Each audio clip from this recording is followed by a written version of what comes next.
그런데 만약에 별거와 동시에 남편 쪽에서도 생활비를 끊어버렸다 라고 하면 이제 전업주부인 입장에서는 좀 현실이 막막하실 수 있기 때문에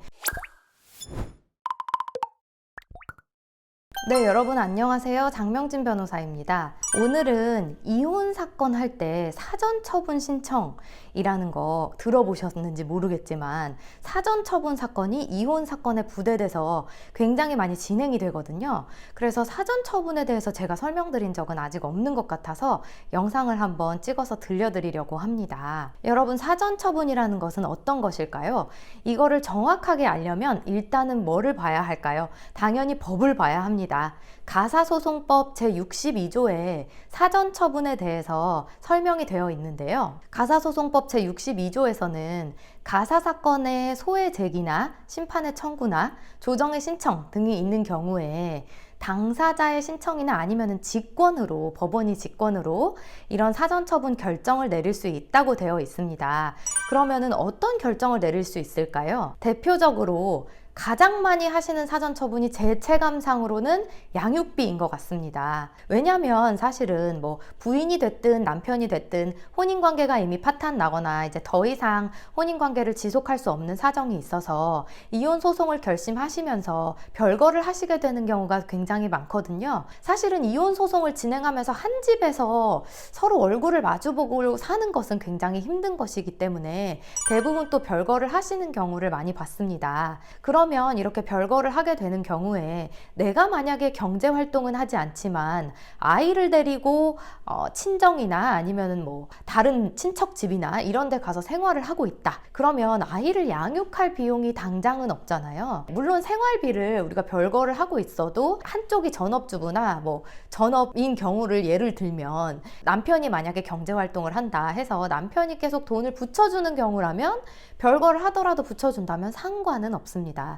그런데 만약에 별거와 동시에 남편 쪽에서도 생활비를 끊어버렸다 라고 하면 이제 전업주부인 입장에서는 좀 현실이 막막하실 수 있기 때문에 그런 경우에는 우리가 사전처분 신청을 통해서 양육비를 달라 이런 거를 신청을 해볼 수 있는데요. 이거는 어디까지나 임시적인 처분이기는 합니다. 왜냐하면 이혼 소송이 지속되는 기간은 여러분 어느 정도일 것 같으세요?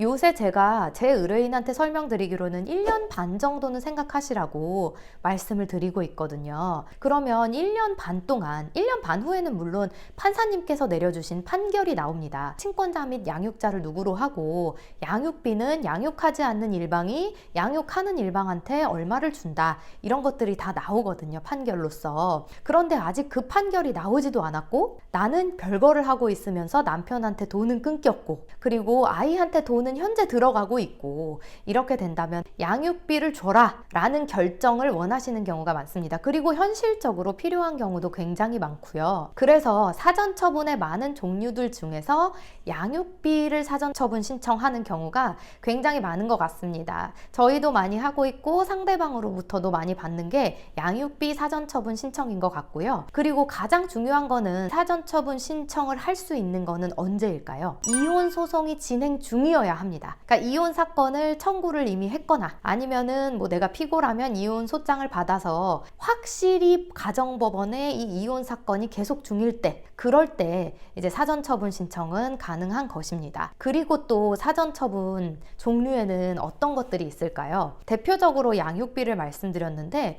그 외에도 유아인도나 면접교섭, 임시양육자 지정 등등이 있습니다. 이런 경우에는 어떤 경우냐면 예를 들어서 한쪽 일방이 아이를 데리고 가출을 했거나 뭐 합의하에 별거를 시작했거나 한다. 그런데 아무리 생각해봐도 상대방이 우리 아이를 데려가서 살고 있는 환경이 아이한테 너무 좋지 않은 것 같다. 그러니까 아이의 복리에 현저히 반하는 것 같다. 이런 생각이 든다면 이제 유아인도, 그러니까 아이를 저한테 넘겨주세요. 그리고 임시양육자 지정. 제가 일단은 임시적인 양육자가 되겠습니다. 라는 신청을 재판부에 해볼 수도 있습니다. 물론 이 결정은 재판부께서 상황을 보시고 아이가 집을 나간 일방 배우자와 함께 사는 것이 아이에게 좀 더 맞는 건지 아니면 정말로 그 환경이 정말 안 좋아서 아이가 다른 일방 배우자와 사는 것이 맞는지 철저하게 아이의 복리를 위주로 재판부께서 판단을 해주실 것입니다. 그리고 면접교섭 사전처분 신청을 하시는 경우도 종종 있는데요. 이런 경우는 이제 한쪽 일방 배우자가 아이를 데리고 어딘가 집을 나가거나 해서 나는 아이를 보고 싶다. 1년이나 1년 반 동안 이 소송은 지속될 건데 나는 아이를 보지를 못하고 있다. 아이를 일주일에 한 번만이라도 만나게 해주세요. 약간 이런 신청을 하는 건데, 이런 경우에는 사실은 이런 신청을 해서 면접교섭을 하게 되더라도 제가 주의를 꼭 하시라고 말씀드리고 싶은 부분이 있거든요. 제가 이제 주변에서 봤던 케이스에서는 면접교섭 중에 아이를 탈취해간 경우를 보았습니다. 그런데 이거는 정말 법원에서도 싫어하시고 정말 해서는 안 되는 이혼 사건 중에 금기 같은 행동이거든요. 그러니까 만약에 소송 중에 한쪽이 양육을 하고 있고 한쪽은 면접교섭을 하는 경우라면 아이를 탈취하거나 한쪽 배우자 몰래 그렇게 하시는 거는 꼭 삼가셔야 한다는 점